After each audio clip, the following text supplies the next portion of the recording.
There, it's me again, your royal, majestic, dangerously handsome jungle king. Well, that's what I want everyone to think. Truth is, my kingdom isn't quite as majestic as you imagine. My royal den, a shady patch under an old acacia tree. My golden throne, a rock shaped like a potato. And my royal court, a bunch of loudmouth hyenas who never stop laughing at my hair. But hey, every kingdom has its quirks, right? This morning, I woke up to a full jungle alarm. Monkeys screaming, birds flying everywhere, and my tail twitching because, confession, I'd accidentally rolled into a cactus. Yeah, imagine the mighty lion hopping around the savannah, yelping like a cub because he sat on thorns. Not exactly the image of power I was going for. Anyway, I tried to play it cool. I roared. Not out of pride, out of pain. But you know what? Everyone in the jungle thought it was a morning announcement. Oh, the king is roaring again, the zebra said. He must be declaring hunting day. No, my striped friends, I was declaring ouch day. Later, my best friend Kovu, the hyena, yeah, weird friendship I know, came over, still laughing. Bro, he said between chuckles, the king's got spikes on his butt. I glared at him, but I couldn't stay mad. He's my gossip buddy. We spend most evenings watching gazelles run and rating their speed. I give scores, he gives commentary. By noon, I decided to go hunting. Time to prove I'm still the king of beasts. But hunting is hard, man. The documentaries make it look so easy. The lion stalks silently. Silent me? My stomach growled louder than a thunderstorm. I took one step and crunch, stepped on a dry twig. Every gazelle looked at me like, really, bro? And ran off. Okay, fine. Plan B, act casual. Pretend I wasn't hunting. I just lay there like, oh, hey guys, didn't even want to eat you, just checking the grass quality.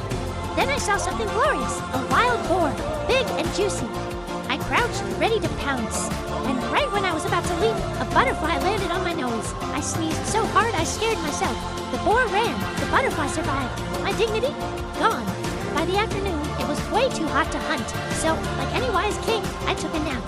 I dreamed of ruling over thousands of lions, golden thrones, and roasted zebra feasts. But when I woke up, my little brother was sitting on my back, pretending I was a horse. Faster, kingy, he yelled. I roared, but deep down, I laughed. He's annoying, but he's my family. In the evening, the whole jungle gathers at the waterhole. It's like our version of social media. Everyone's flexing. Giraffes posing, hippos doing synchronized yawns, monkeys showing off acrobatics. And me? I just sit there trying to look mysterious like a celebrity trying to avoid paparazzi. But today, something happened. A lioness walked in, sleek, confident, and with eyes brighter than the moon. She looked at me, and I forgot how to roar. My mane suddenly felt like a mess, so I tried to fix it with my paw, pretending it was the wind blowing it into shape. Smooth, right? Then she smiled, and I smiled back, but my smile looked more like a snarl. Everyone thought I was picking a fight. Even the hippos stopped yawning. I tried to say something cool like, hey, I'm the king. But what came out was,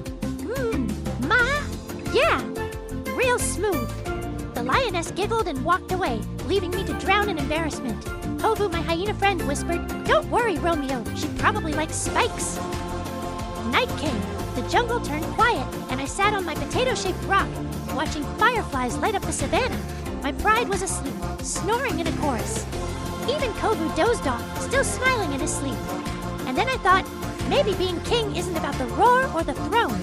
Maybe it's about these silly, wild, funny moments that make my life mine. I may not be the scariest lion in the jungle, but I sure am the most entertaining. Next morning, I woke up early, determined, inspired, and hungry. I spotted a lazy buffalo near the river. Today's the day, I told myself. No butterfly, no cactus, no distractions. I crept closer, step by step. My muscles tensed, my tail flicked. The wind was perfect, and then a frog jumped under my paw. I screamed. The buffalo looked up, stared at me like I was an idiot, and walked away. Great! Another failed hunt, so I changed plans. Instead of hunting, I decided to open a motivational speech club for the jungle animals. Don't chase prey, I said, standing proudly on my rock. Chase your dreams, the parrots clapped. The monkeys threw bananas at me. The hyenas laughed, obviously. But one baby elephant actually looked inspired. So that's something. By noon, my stomach was protesting again, so I tried fishing. You ever seen a lion trying to fish? Yeah, not fun. I stuck my paw in the water, nothing. Tried again, splash. Fish 1, lion 0. At that exact moment, the lioness from yesterday showed up again. Oh, you fish now? She teased. Of course, I said proudly, pretending it was on purpose. Just catching lunch. She laughed, and I swear my heart did a little roar. She sat next to me, dipping her paw in the water too. We didn't say much, just sat there, watching the water shimmer, the sun setting over the savannah, and a family of ducks swimming by. For the first time, I didn't feel like I had to prove I was king. I was just happy. That night, as I walked back to my den, Kovu asked, "So how's the love life, Mr. Cactus King?" I chuckled. "Not bad, buddy, not bad."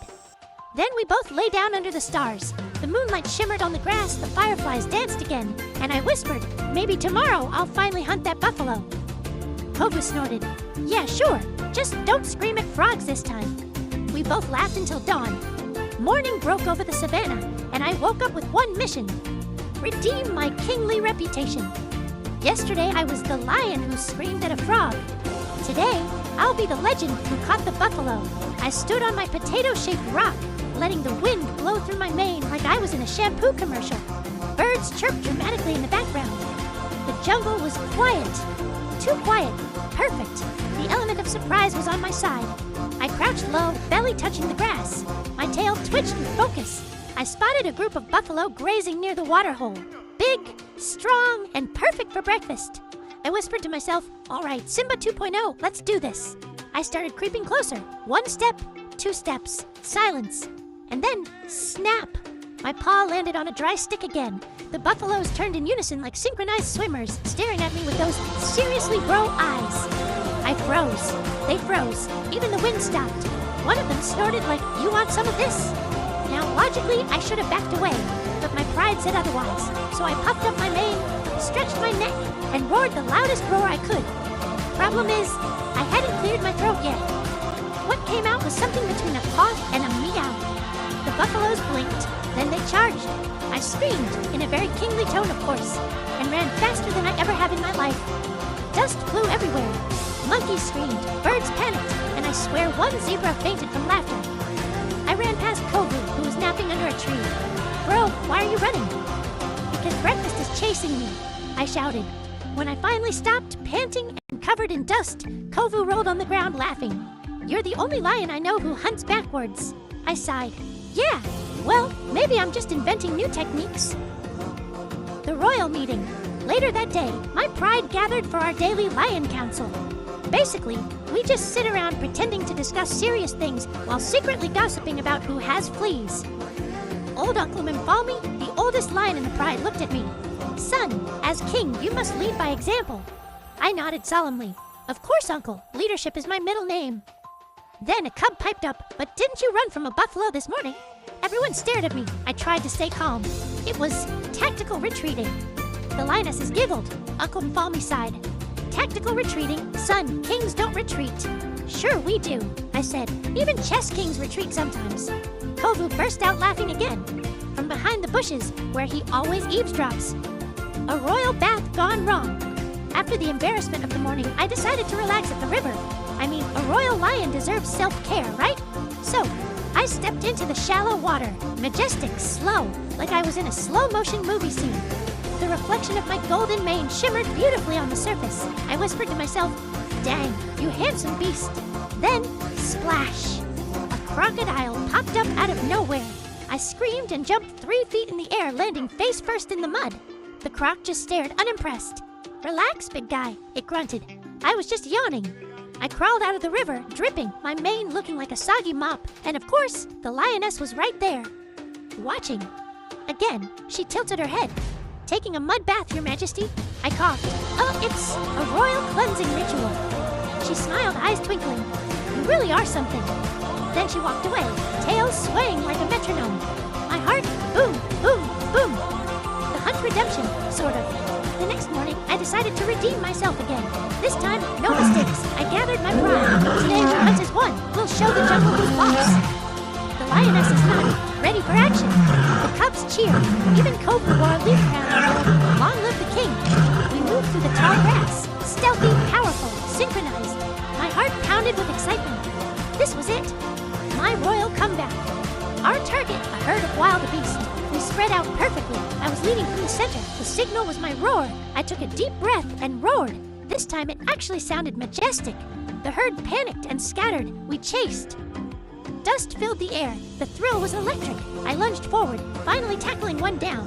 My paws slammed the ground, dust rising in clouds. I roared victoriously until I realized I'd tackled a log. The real wildebeest were already halfway to another country. Behind me, my pride stopped running. Silence. Then a tiny cub whispered, "Did he just attack wood?" Kovu fell to the ground, laughing again. "Bro, you're the first lion in history to hunt furniture." Even I had to laugh at that. "All right," I said, panting. "At least I didn't miss completely this time." Love and laughter in the savannah. Later that night, I sat on my usual rock, staring at the stars. The lioness appeared again, graceful as ever. She sat beside me without a word. "So," she said, "how's your day, mighty hunter?" I chuckled. "Oh, just wrestling trees, saving the forest one log at a time." She laughed softly. "You're different, Most lions act too serious, but you make the jungle fun." That hit me right in the main. No one had ever said that before. "Thanks," I said, smiling. "I guess every kingdom needs a king who can laugh, right?" We watched the stars together. Somewhere in the distance, hyenas giggled and elephants trumpeted. But in that moment, everything felt peaceful. The big party. The next day, word spread that Kovu's pack had found a massive feast, leftovers from a buffalo that didn't survive the crocodile's territory. He invited everyone for a jungle party. "Bro, you've got to come," Kovu said. "Free meat, free fun." So I went, and oh boy, it was wild. Hyenas dancing, zebras showing off backflips, monkeys drumming on coconuts. I even saw a giraffe trying to moonwalk. I strutted in like a celebrity. The king has arrived. Someone handed me a flower necklace. I put it on. The lioness was there too, wearing one made of yellow blossoms. "Dance with me," she said. Now lions don't dance. We prowl, we stride, we pose. But for her, I tried. So there I was, the mighty king, awkwardly swaying left and right, tail wagging like an antenna. The hyenas howled with laughter. The monkeys clapped. Even the crocodile was bobbing his head from the river. But the lioness didn't laugh. She just smiled. "You're terrible at dancing," she said, "but cute." And for the first time ever, I didn't mind being terrible. King of Chaos. After the party, I was officially known as the Funny King. Every animal loved me. Even the parrots started mimicking my voice. "Watch out, buffalo. The king's hunting trees again," they'd squawk. I didn't even get mad. I just laughed with them. Because deep down, I realized being feared is temporary. But being loved, that lasts forever. The jungle had changed. There was more laughter, more peace. No one fought for territory anymore. Even the crocodile waved when I passed by. But of course, trouble always finds me. The royal mission. One morning, a baby elephant went missing. The jungle was in panic. The herd trumpeted nonstop. The lioness found me pacing. "King, what do we do?" she asked. Finally, a chance to prove I could be serious.